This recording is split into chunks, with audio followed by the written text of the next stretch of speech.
when he heard a sound coming from the viewport room that he could not categorize from the hallway. He stopped. He pressed 2 fingers to the door panel. The door opened.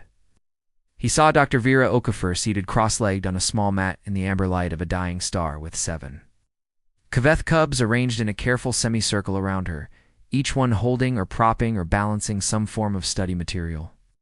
With the focused intensity of beings who had decided this was the most important activity currently occurring on the station, the cubs were not fighting, they were not running, they were not practicing the coordinated aggression sequences that were scheduled for this period. They were sitting in a tight curved formation around one small human woman, with their enormous heads bent slightly forward, watching her hands move across a tablet screen with the riveted attention that Drethvel had previously only seen from cadets during advanced tactical briefings.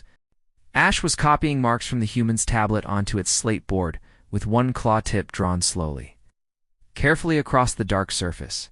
The marks were not Kaveth notation. They were not any notation Drethvel recognized. They were the curves of a human written language Ash had been watching Vera write for 7 days. They were imperfect. They were enormous. They were rendered with the absolute seriousness of a being who had decided that this thing was worth learning. Ridge was doing something Drethvel had never witnessed in 11 years at Var'Keth. It was sitting perfectly still. Ridge was legendary among the training staff for its inability to remain stationary for more than 90 seconds during any exercise. The station chronometer confirmed Ridge had been in the same position for 42 minutes.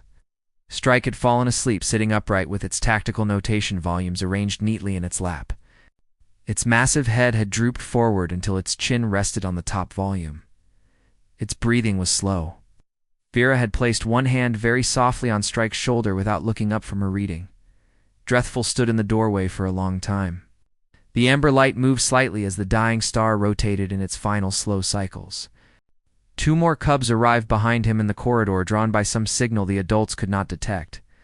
They pressed past Drethvel into the room in the careful, deliberate way the cubs moved in this space, not the crashing, tumbling gait of their normal station movement. Careful steps, arranged materials, located mats.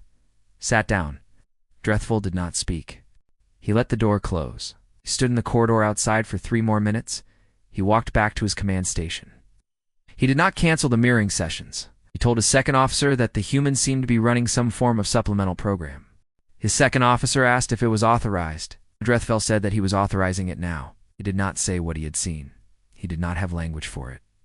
What he had seen was 9 apex predator cubs in a room with 1 human woman in amber light, doing the thing that all young things do when they find a teacher they trust without being told to trust her. They were learning. Not the learning that Var'Keth designed into their schedules. Not structured aggression protocols or threat assessment drills. They were learning the way cubs learn before stations get hold of them, quietly in a circle, watching someone who knew something they wanted to know. Vera had noticed Drethvel in the doorway. She had not looked up. She had continued reading. She had known since her second day that the corridor outside this room was monitored. She had known that her sessions would be observed eventually. She had prepared for this the same way she prepared for everything at Var'Keth, by simply continuing to do the thing that needed doing with the calm, specific attention of a person who understood that patience was not passive, it was a force. She had learned that in the 3 conflict zones on 2 planets. She had learned that the beings who most needed gentleness were always the ones in the sharpest environments. The environment did not change what they needed. It only made getting it harder. She turned a page on her tablet. Ash looked up from its slate board. Ash watched her turn the page. Ash attempted to turn its slate board over to a new surface. The slate board slipped. It hit the floor of the viewport room with a sound like a small controlled explosion. Every cub in the room flinched except Strike, who was still asleep. Vera looked up. She looked at Ash. Ash had the posture of a being who had just accidentally made an enormous noise in a very quiet space. Its ember shoulder markings flushed darker, which Vera had learned was the Kaveth juvenile equivalent of visible embarrassment. She picked up the stylus she used for her own notes. She drew a small mark on the edge of her own tablet. She showed it to Ash. She made the motion of drawing it. Ash looked at the mark. Ash looked at its claw.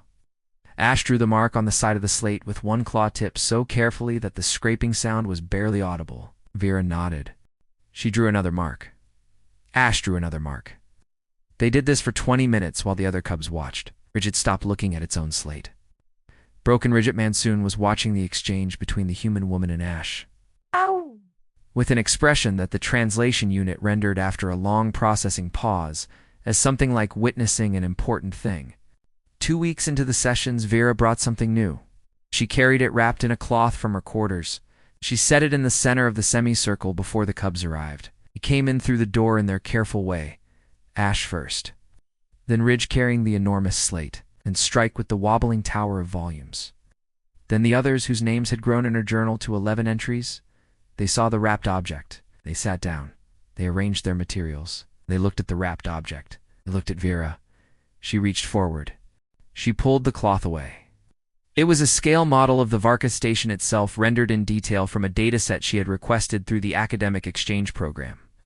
Every corridor, every training bay, every viewport. It sat in the amber light, turning slightly gold on its upper surfaces. The cubs stared at it. The room held a silence that was different from regular silence. It was the silence of 11 beings simultaneously understanding something at the same moment. Ash moved first. It moved the way it moved in the viewport room now, carefully. Its enormous nose came within a centimeter of the model's surface. It drew a slow breath. It looked up at Vera. Vera pointed to the viewport room on the model. She pointed at the floor where they were sitting. She pointed at the model again. Ash looked at the tiny rendered room on the model. Its gold eyes moved from the model to the real room to the model again. It made a sound in its chest that the translation unit needed 4 seconds to process before rendering it as something approximately equal to the concept of here. It was one sound. It meant here. It meant this exact place. It meant we are a spot on something larger that can be seen all at once. Vera had heard that sound from children on 3 planets and 2 star systems. The sound was not species-specific. It was the sound of scale being understood for the first time. Rigid leaned over Ash's shoulder to look at the model. Its enormous weight shifted the mats. Strike was now fully awake with both front paws braced on the floor, in the alert posture that meant something significant was happening.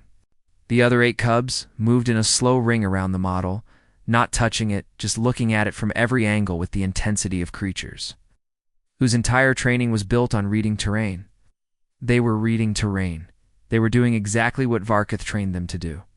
They were doing it over a scale model of their own station pointed out to them by one human woman who had simply thought they might find it interesting. Drethfell heard about the model from his second officer who had been watching the feed from the corridor sensor. His second officer said that the cubs had spent 46 minutes examining the model in complete silence before Ash had gently placed one claw tip on the tiny viewport. Rumen made a sound. His second officer said he did not know what the sound meant. Drethfell said he did not know either, said it quietly. He was looking at the sensor feed image of 11 cubs crowded in amber light around a small model of their own station with one human woman sitting cross-legged among them like the center of a very serious compass. The session that followed the model introduction was different in a way that Vera recorded in her journal with careful detail. The cubs began bringing objects to the sessions. Not study materials, personal objects, things from their quarters. Ridge brought a piece of its home planet mineral still embedded in a casing of rock that it had apparently carried with it since arrival at Var'Keth. The mineral had striations of deep blue that shifted color as the amber light moved across it. Ridge placed it beside the model with the gravity of a ceremonial gesture. Strike brought a length of braided material in the signal colors of its birth cohort. He placed this beside Ridge's mineral without explanation. Ash brought nothing visible on the first day of object bringing. On the second day, it brought a flat piece of worked metal that had been etched with a pattern Vera could not identify. She spent an evening with her translation resources trying to understand it. Her translation system returned the pattern as a navigational marker, a specific location, a place of significance. She did not ask Ash about it directly. She placed her own object in the center. It was a small photograph printed on paper of a rocky coastline on Earth, mountains behind it, gray sky, small crashing water. She placed it beside Ash's navigational marker. Ash looked at the photograph for a very long time. Its translation unit was off. It asked nothing. It simply looked at the image of a world it would never see, with the specific, careful attention it gave to everything in this room. Then it placed one enormous, gentle paw beside the photograph without touching it. Beside it, not on it. A gesture that Vera's xenopedagogy training identified as accompanied recognition in 4 documented species. The acknowledgement that a thing belonged to someone and that belonging was honored. Vera put her hand on Ash's paw. It was the size of her entire torso. It was warm. She kept her hand there for 10 seconds. She went back to her tablet. Ash went back to its slate. The other cubs watched this exchange. None of them made sounds. The room held only the hum of the station walls and the soft, specific scratching of Ash's claw, making marks on dark slate in a language it was still learning. 3 weeks after Vera's arrival, a training incident occurred in the main sparring bay that would have been routine on any other day. A senior instructor named Var'Keth, who had trained at Var'Keth for 30 years, was running an aggression calibration drill when Ash's cohort was brought in for observation. The drill went wrong in a way drills sometimes go wrong at Var'Keth. A training tool malfunctioned. A cub from a different cohort was struck. Nothing life-threatening, significant pain, significant alarm in the room. The standard response in Cavith training was to manage the incident quickly, reassert control, and return to the drill. What happened instead was that Ash turned away from the incident toward the corridor that led to the viewport room. 9 other cubs turned with it in the automatic mirroring response of a cohort that had developed tight proximity bonding. They walked as a unit out of the sparring bay through 2 corridors to the viewport room door.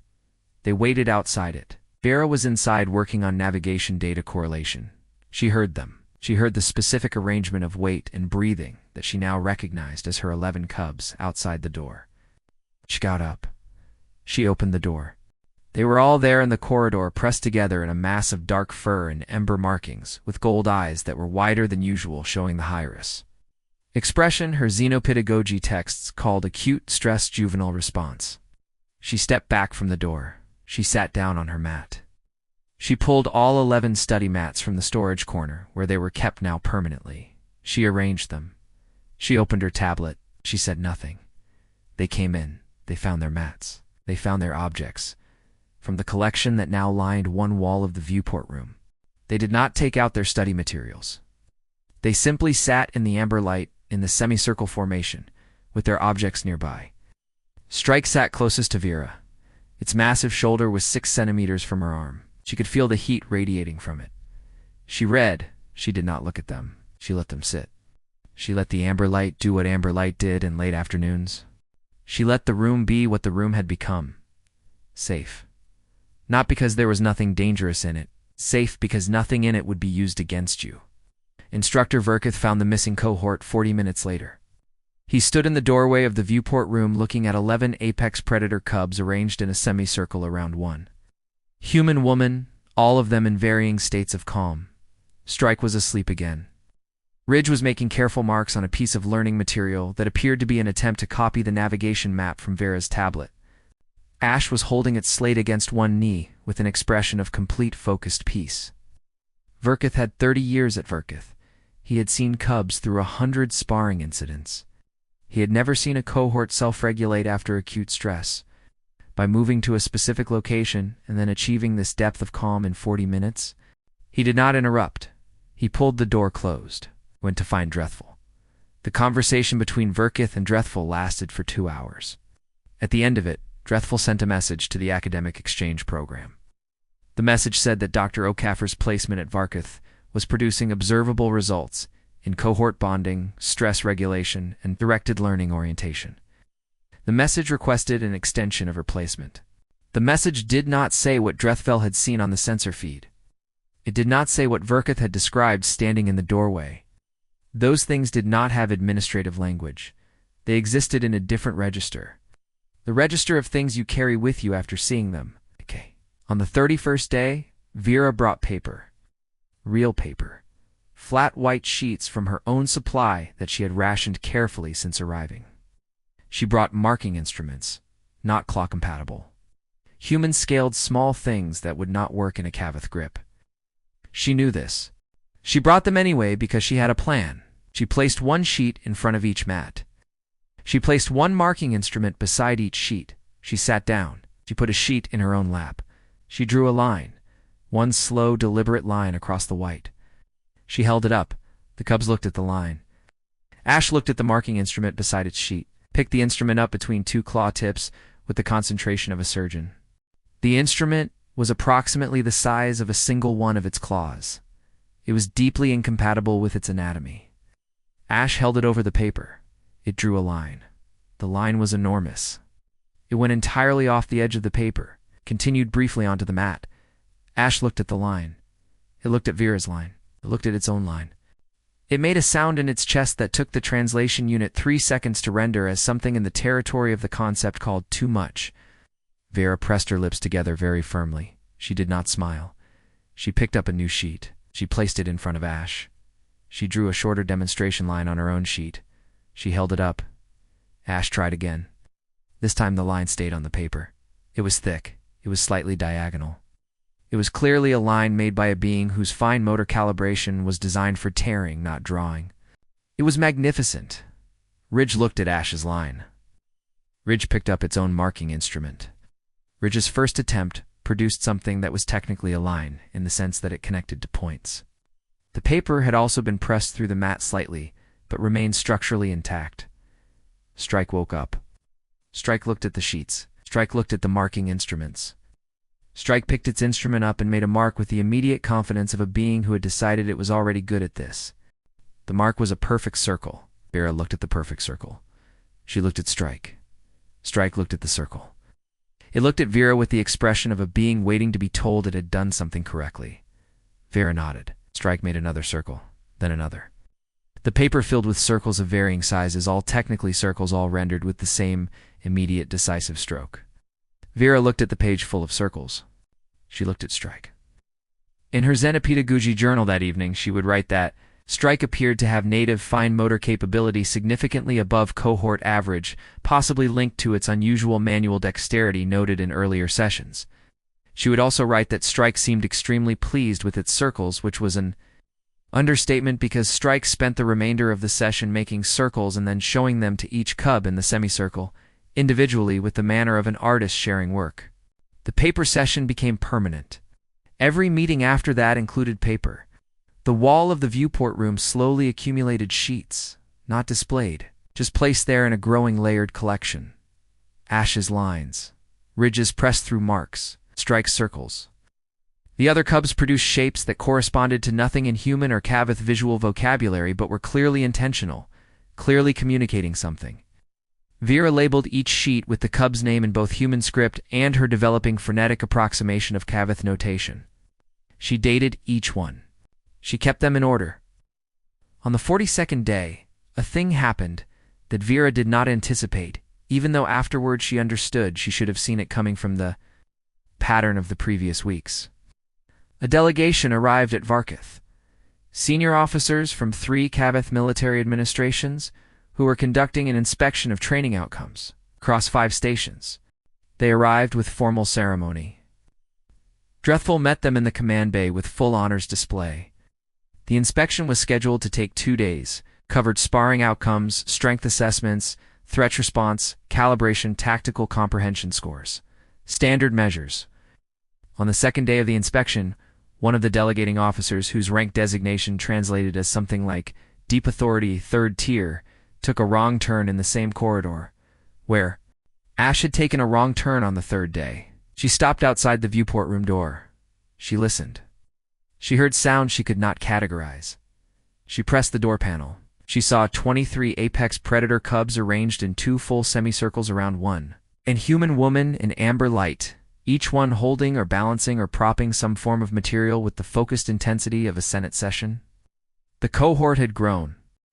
The original 11 had been joined by 12 more cubs from adjacent training groups who had followed the first cohort to the viewport room over the preceding 2 weeks, in the way that young things follow other young things towards something they cannot name but can feel.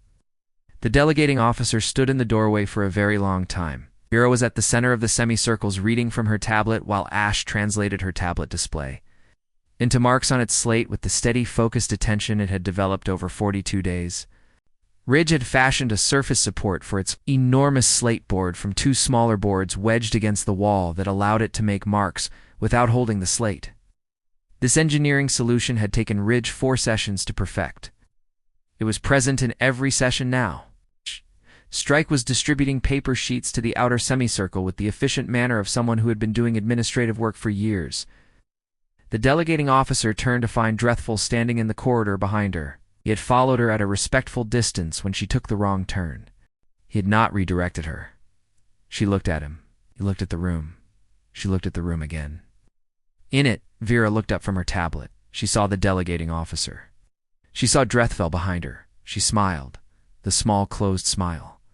She went back to her tablet. The delegating officer asked Drethfell what she was seeing. Drethfell said he was still determining the correct terminology. The delegating officer watched Strike hand a paper sheet to a cub from the outer ring, who received it with both paws and held it. With the careful grip of a being who understood it was a significant object, she watched Ash make a mark on its slate and then looked to Vera for confirmation. She watched Vera nod without looking up. She watched the cub in the outer ring press one enormous claw tip to the paper and begin drawing something with an expression of complete absorbed focus. She said that she had visited 11 stations in this inspection cycle. She said she had not seen anything like this at any of them. Drethfell said that he had not either. He said it in the tone of someone who had revised his understanding of something significant over the preceding 42 days. The delegating officer asked if the human had been briefed on her outcomes. Drethfell said he had been planning to speak with her. The delegating officer looked at him. She said he should do it soon. She turned. She walked back down the corridor. At the final station she visited that cycle, she mentioned Var'Keth in her report. She mentioned the viewport room. She mentioned the amber light. She wrote a section that was unusual for inspection reports of this type. The section said that certain outcomes could not be measured by current assessment frameworks, but were observable to anyone who stood in a doorway long enough to let their eyes adjust. On the 47th day, Vera found Ash in the corridor outside the viewport room before the session began. It was sitting alone facing the closed door with its slate board in its lap. The slate was covered in marks, not random marks, not practice lines. Marks that she recognized from 47 days of observation as Ash's developing written notation. Ash heard her coming. It did not put the slate away. It turned to face her. It held the slate up. Vera stopped. She looked at the slate. On it, Ash had reproduced the full layout of the scale model station in a top-down schematic made from the notation marks it had been developing for 7 weeks. Every corridor was there, every training bay, every viewport. At the center of the schematic where the viewport room was located, Ash had drawn a small figure.